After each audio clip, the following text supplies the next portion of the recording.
On November the 7th, 1903, in the municipal archives of Amiens, France, a structural engineer named Antoine Beaumont opened a filing cabinet marked cathedral, correspondence 1220 to 1850. Rain tapped against the window. The air smelled of wet wool and aging paper. He was searching for load calculations, stress diagrams, anything to justify the repair budget for the cathedral's southern transept.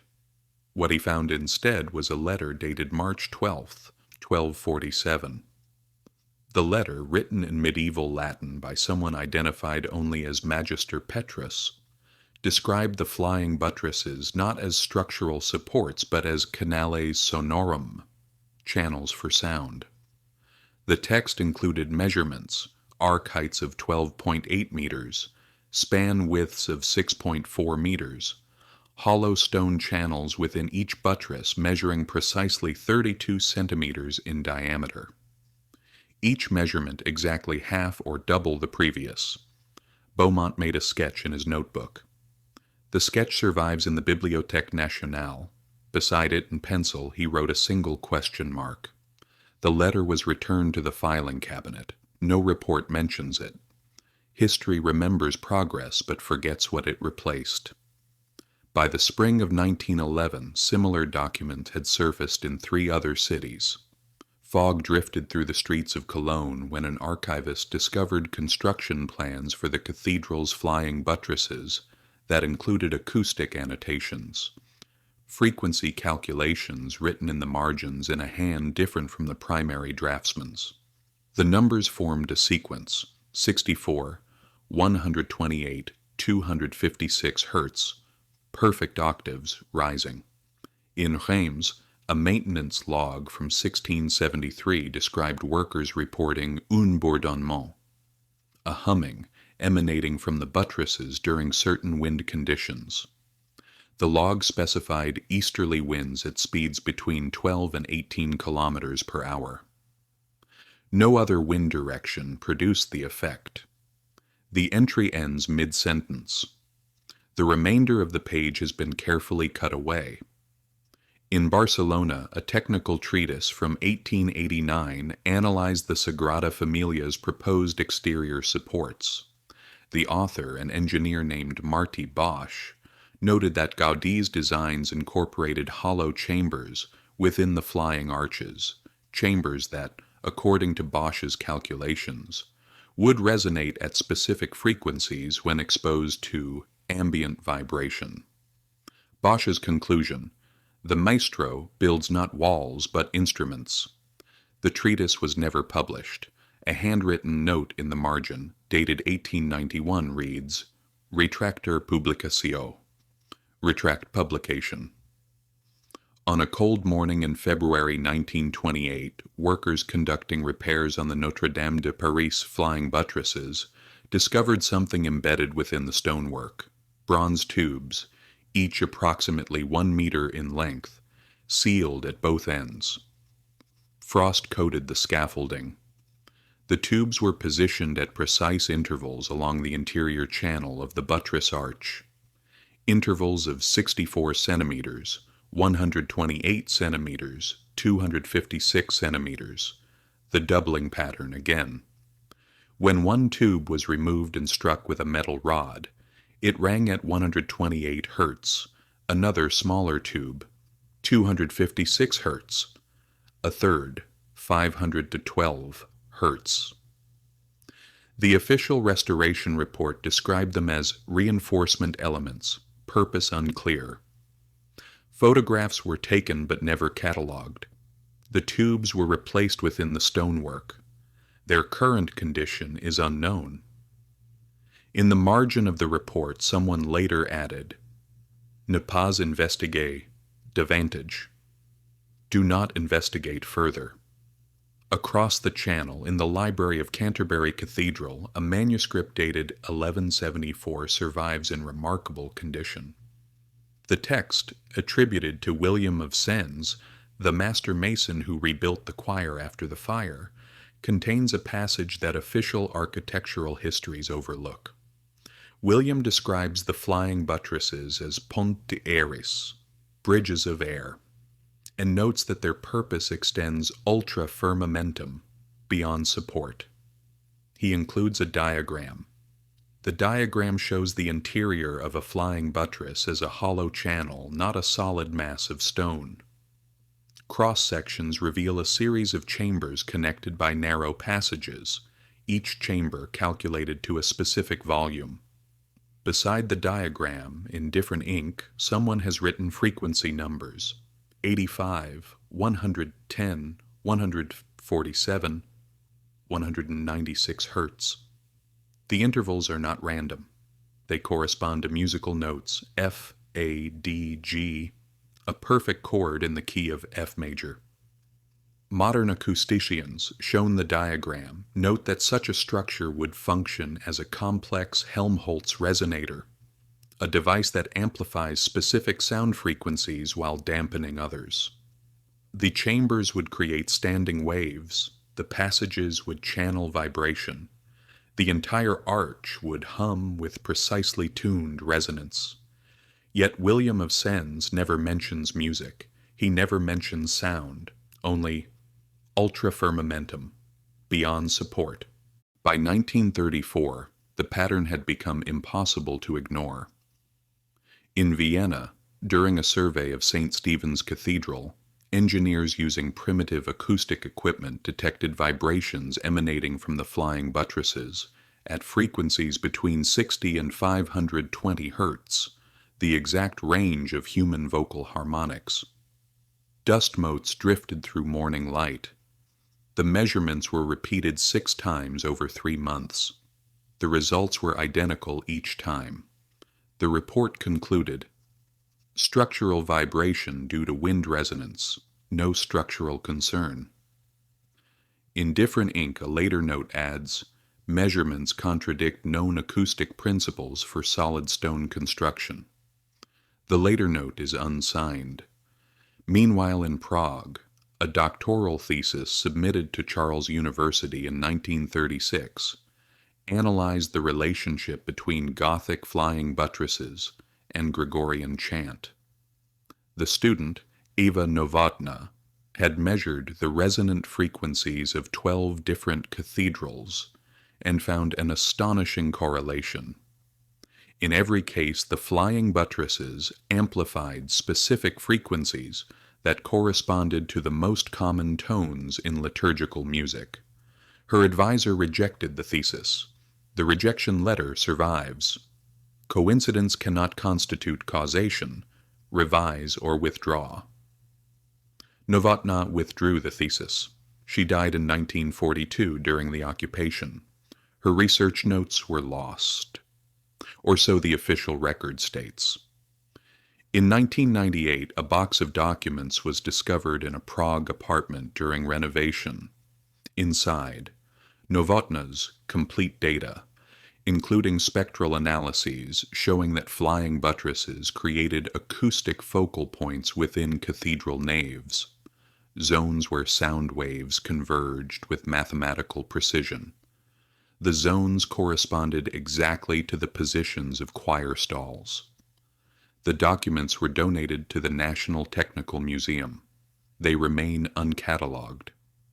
Heat shimmered above Paris in the summer of 1947 when a team of acousticians conducted experiments at Sainte-Chapelle. Using microphones and oscilloscopes, technology recently developed for wartime applications, they measured sound propagation within the chapel during choral performances. The results defied expectations. Sound originating from the choir did not disperse uniformly. Instead, it traveled through specific pathways, channeled by the architecture, amplified by the flying buttresses, and focused into concentrated zones.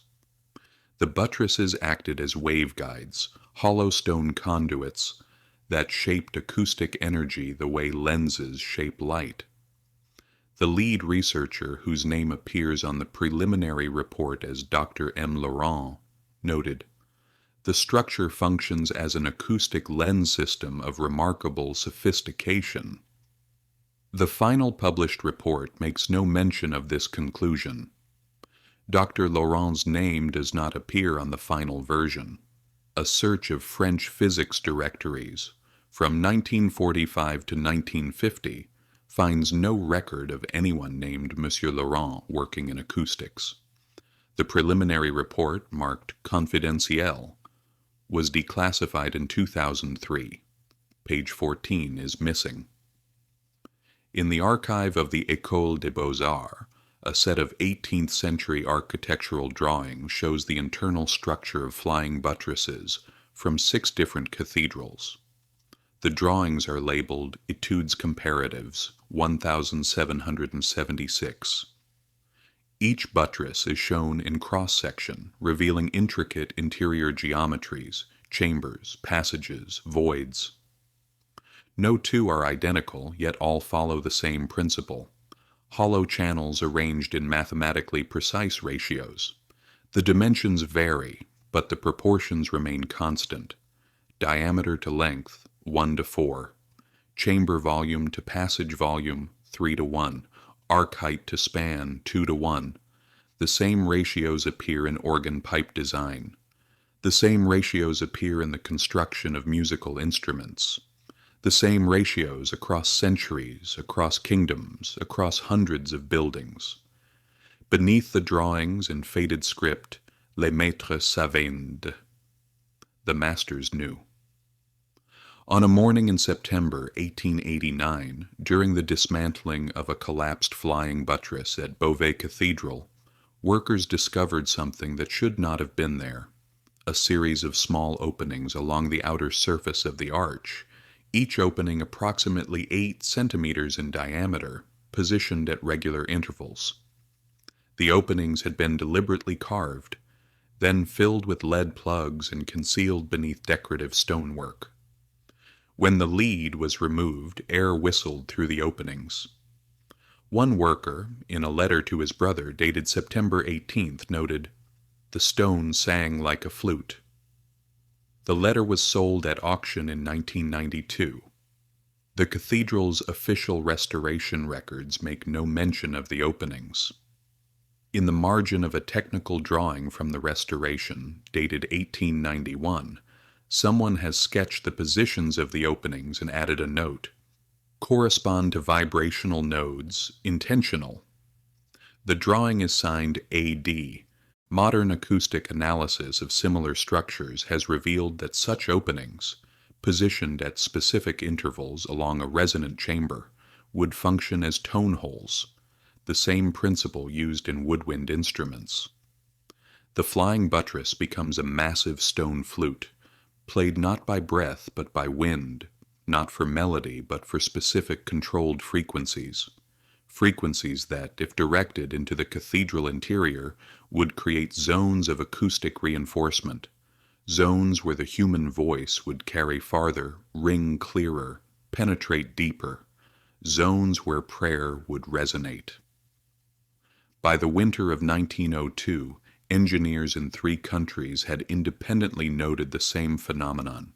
Flying buttresses on the south side of cathedrals showed different weathering patterns than those on the north. Snow gathered on northern buttresses evenly.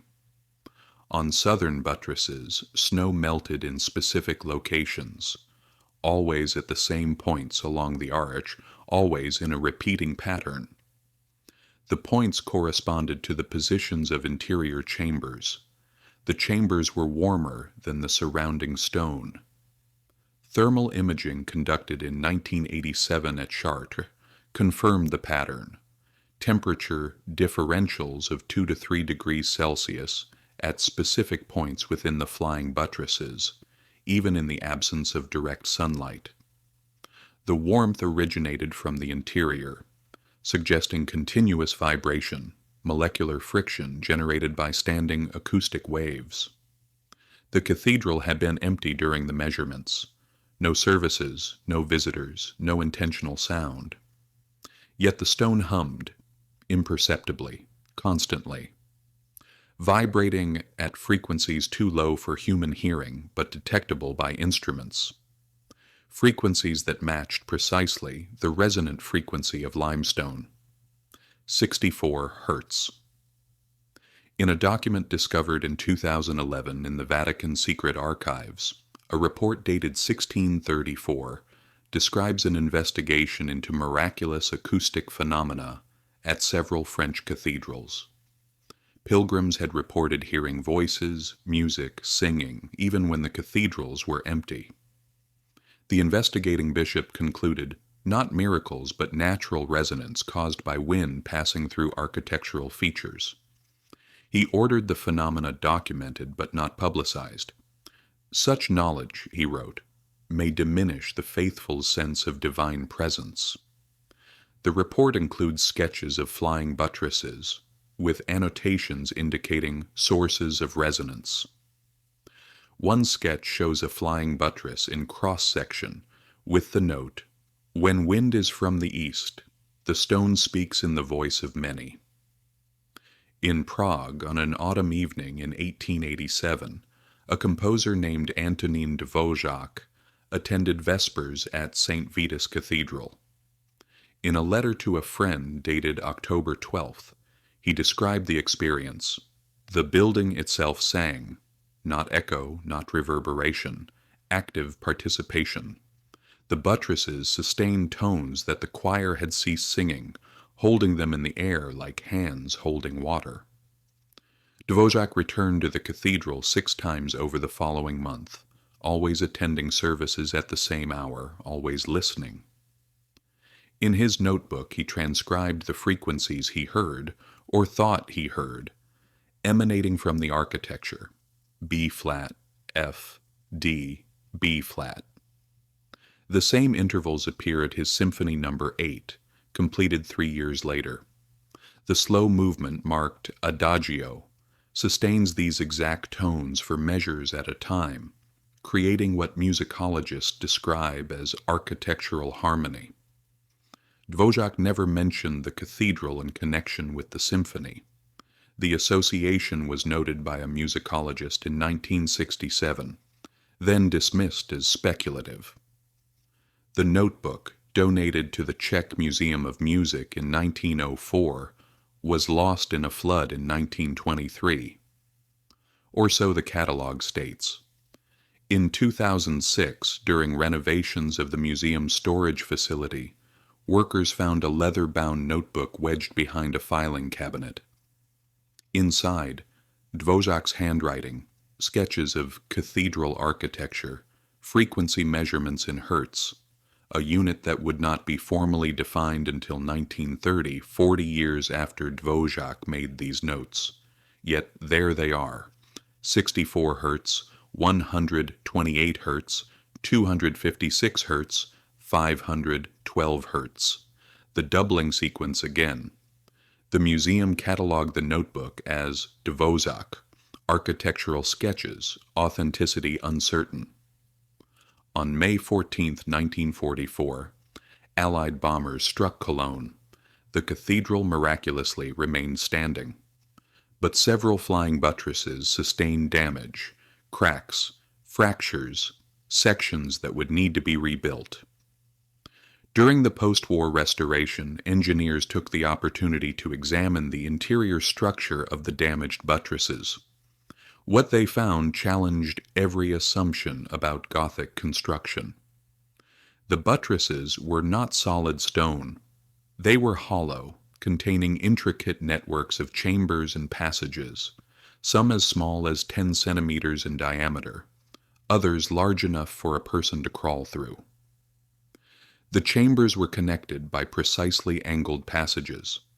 The walls of the chambers showed tool marks, evidence of deliberate carving, not natural formation. And within one chamber, carved into the stone, numbers: 64, 128, 256, 512. The restoration report describes the discovery in technical language: internal voids of unknown purpose, possibly related to construction methodology.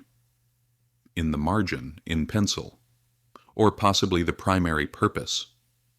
The annotation is initialed KB. No one named KB appears in the restoration team roster. Modern analysis of Gothic flying buttresses using ground-penetrating radar has revealed that the hollow chamber design is not an anomaly, but the norm. Surveys conducted between 2008 and 2015 at 37 cathedrals across Europe found that approximately 80% of flying buttresses contain deliberate interior voids. The voids follow consistent patterns, chambers positioned at mathematically regular intervals, passages connecting them at specific angles, overall geometries that correspond to known acoustic principles. Several cathedrals show evidence of bronze or lead tubes embedded within the stonework, tubes that, like those found at Notre Dame in 1928, ring at precise frequencies when struck. The official explanation: drainage channels, construction artifacts, weight reduction. Yet the tubes are sealed. The chambers are dry. The weight reduction is minimal, and the frequencies are too precise to be accidental. In a letter dated June 3, 1888, architect Eugène Viollet-le-Duc wrote to a colleague about his restoration work at Notre-Dame de Paris. The letter, held at the Institut de France, contains a passage rarely quoted. "I have come to suspect that the flying buttresses serve a function we have forgotten. Their structural role is evident, yes, but their geometry suggests another purpose, one related to the propagation of sound." Viollet-le-Duc never published this theory. In a later letter, dated November 1889, he writes, "I was advised that such speculations are unhelpful to the sacred dignity of these monuments." Advised by whom, he does not say. By 1956, acoustic engineers working on the design of concert halls had begun to study Gothic cathedrals as models of natural acoustics. One researcher, Klaus Hermann of the Technical University of Berlin, conducted extensive measurements at Cologne Cathedral.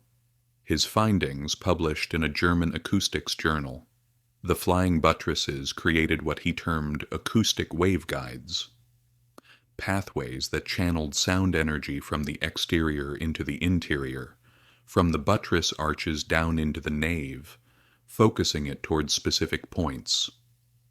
Those points corresponded exactly to the positions of altars. Hermann's paper concluded, "Whether by design or by fortunate accident, Gothic flying buttresses function as sophisticated acoustic amplification systems." A colleague in a published response argued, "Surely accident. Medieval builders lacked the mathematical tools to calculate such effects." Hermann's rebuttal: "They lacked our mathematics. That does not mean they lacked the knowledge." The debate continued for 3 issues of the journal, then abruptly ceased.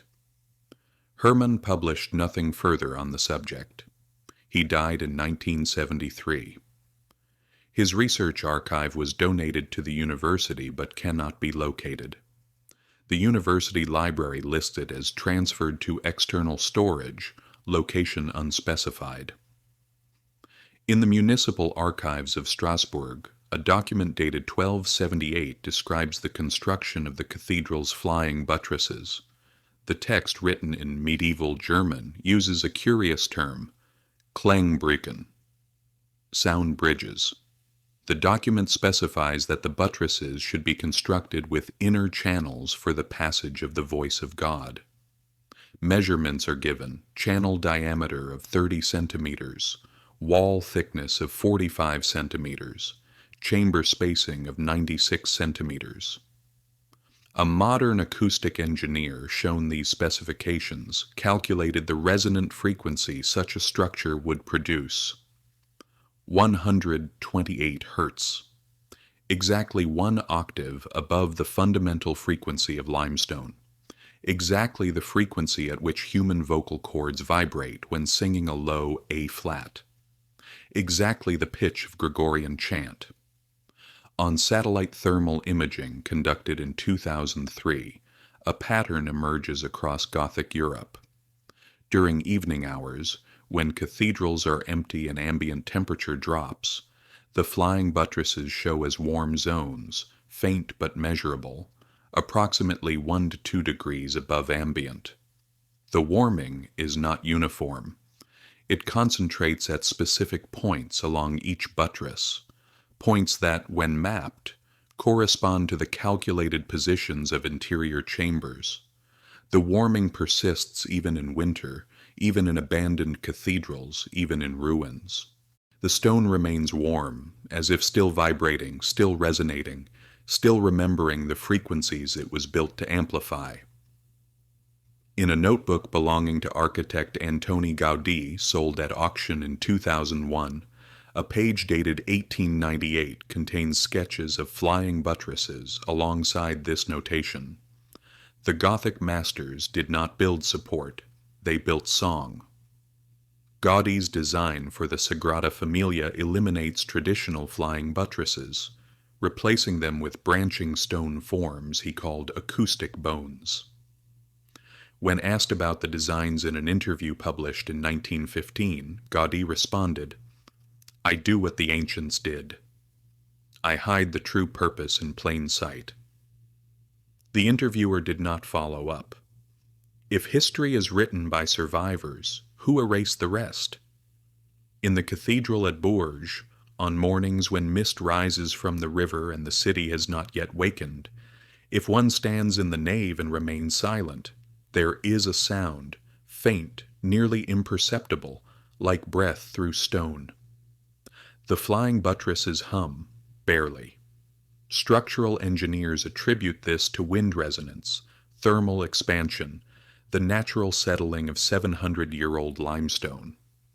But the frequency is constant, 64 Hertz, and the humming continues even when there is no wind. Yes, this video ends here. Thank you for listening. I look forward to your comments.